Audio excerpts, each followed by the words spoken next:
Renato, eu queria. A gestão Landim é a última janela da gestão Landim, essa. Pode Essa. terminar com esse último jogador. E mais de R$ 1 bilhão em reforços nesse período. Janelas muito grandes, janelas um pouco mais modestas, né, em alguns momentos. E essa janela promete ser a principal de todos esses anos de gestão. Qual o seu balanço final dessa, enfim, dessa gestão, de tudo que foi feito, de quem chegou, enfim, até quem saiu também das janelas de transferência do Flamengo de 2019 para cá? Olha, a grande janela do Flamengo na gestão Landim é a janela que traz Rafinha, Felipe Luiz, Pablo Mari e Gerson. Essa é indiscutivelmente a grande janela do Flamengo. Todos os acertos montam o time de 2019 e o resto é história. A contratação do Pedro também foi uma boa tacada, não é nessa janela de 2019, é depois. A contratação do De La Cruz é uma boa tacada também. Mas aí você começa a pegar assim, pinçado, né? Gastou muito dinheiro, mas trouxe. É porque a gente esquece, trouxe muita baranga. Trouxe Kennedy, trouxe um bando de baranga aí que a gente nem lembra mais que jogou no Flamengo. Entendeu? Então, eu não considero Marcos Braz e Bruno Spindel grandes janeleiros, para usar o termo. Eles foram muito bem na de 2019. De lá para cá, eu acho que eles têm mais erros do que acertos. Mas, inegavelmente, chegaram no Flamengo, dentro deste bilhão aí, alguns jogadores muito, muito bons. Como os de 2019, como o De La Cruz, como o Arrascaeta, que se bem que o Arrascaeta, eu acho que ele chegou... Não, já era a Não, gestão é Landina. início de 2019. A É. primeira janela é Arrascaeta, Gabigol por empréstimo Bruno e o Bruno Henrique, Henrique. também é São muito os três. boa. Também é muito boa. É uma excelente janela. Né? As duas janelas de 2019 são as que formam o time de 2019. Né?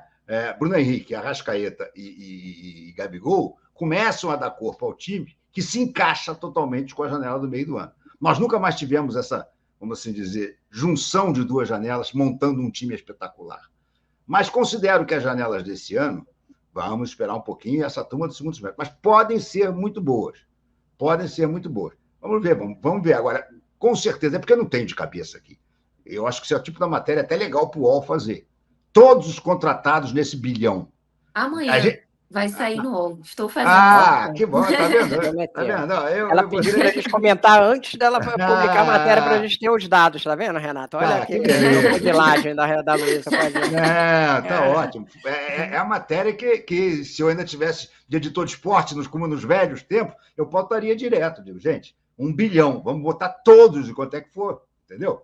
Porque aí é que eu digo, a gente vai descobrir um bando de baranga, apesar de algumas joias, um bando de bijuteria dentro de algumas joias importantes. Rodrigo, você vai pela mesma linha? A janela no fim, a janela não, né? A gestão como um todo teve mais sucessos do que insucessos por tudo também que veio, né, nesses últimos tempos? Eu acho que não dá para analisar muito por janela, mas eu analiso mais por ciclos. Aquele ali, foi o Landim chegou e a gestão dele, eles montaram um primeiro time. Eles falaram assim, precisamos investir muito e vamos montar o primeiro time. E nesse aí, acertaram. Né? O acerto ali de quase 90%, não tem muita discussão. Passou 3, 4 anos, eles precisavam renovar o time. E eles, inclusive, internamente, é essa análise mesmo. Precisavam trocar as peças, tinham jogadores que tinham ficado velhos, tinham jogadores que já não estavam atuando naquele nível, e eles precisavam dar uma renovada. Não teve essa renovação, não teve o mesmo sucesso. Teve alguns, eu acho que quando o Flamengo investiu mais forte, ele até trouxe jogadores que eventualmente deram certo. Cebolinha. Primeiro momento foi criticado e tal, mas ele se tornou um jogador que valeu o que ele... Luiz Araújo, enfim, dos jogadores aqui que eu estou lembrando a volta do Gerson, jogadores que valeram o que foi investido por eles, né? Mais altos. Esses investimentos de meio ali, tipo Alan, que a gente viu que a forma, de novo, a atuação muito ruim contra o Corinthians, né? Entrou completamente descompensado, errando tudo, enfim, ainda meio nervoso, né? Caindo na pilha ali do Corinthians. Então, algumas dessas outras contratações que não são as mais caras, essas eu acho que tem questões ali e problemas que não necessariamente elas funcionaram, né? Tem uns que a gente ainda vai precisar saber. Vinha, Léo Ortiz, o próprio De La Cruz, que deu certo, né? Mas assim, a gente precisa de uma análise de mais longo prazo dele, né? De um ano, 2 anos, para saber se tudo demonstra que é um jogador que entregou o valor que foi pago por ele. Então, eu acho que quando o Flamengo investiu alto, ele até acertou. Mas quando ele investiu ali na média, na renovação do time, depois dos 3, 4 anos, ele cometeu vários erros, né? Vidal, por exemplo, que não pagou, mas era um salário alto, né? O próprio Davi Luiz tem altos e baixos, acho até que o saldo é mais positivo do que negativo, no caso do Davi Luiz, mas teve alguns aí que o Renato citou, o Kennedy, né? Teve alguns aí que foram ficando pelo meio do caminho. E eu acho que uma questão também que eu vou colocar aqui para além de janela é que o Flamengo não está conseguindo aproveitar a base dele. Eles darem resultados no time de cima. Isso eu acho que é uma questão e acaba pressionando para cada vez para essas contratações de meio preço que deveriam ser jogadores da base. Falando em jogadores da base, o Flamengo confirmou agora há pouquinho a venda do Igor Jesus. Vai para o Estrela Amadora de Portugal por 12,5 milhões.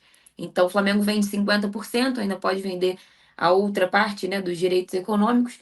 Mas mais um jogador da base que foi pouco aproveitado, ele até ganhou um certo espaço ali, mas aí teve uma lesão, depois não voltou mais a jogar com o Tite, enfim.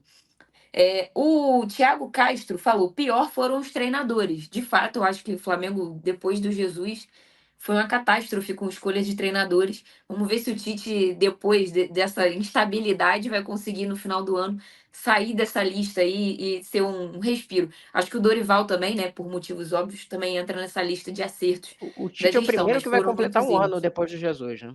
o Um que é ano impressionante. de Flamengo, né? Isso é uma coisa muito a se discutir, assim.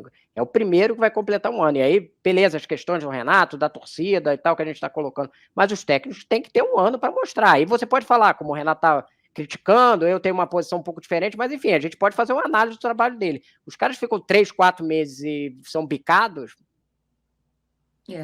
O Gustavo Bruno falou que a pior contratação de todas foi o Andrés Pereira. Acho que é uma opinião Eu que divide a discordo torcida muito. do Flamengo, porque É, muita Eu gente vai discordo muito. concordar. essa análise ela tem dois pontos, né? Tecnicamente, nunca, longe de ser pior. Era um bom jogador. Mas, em termos práticos, infelizmente, foi a mais infeliz, porque custou um título da Libertadores.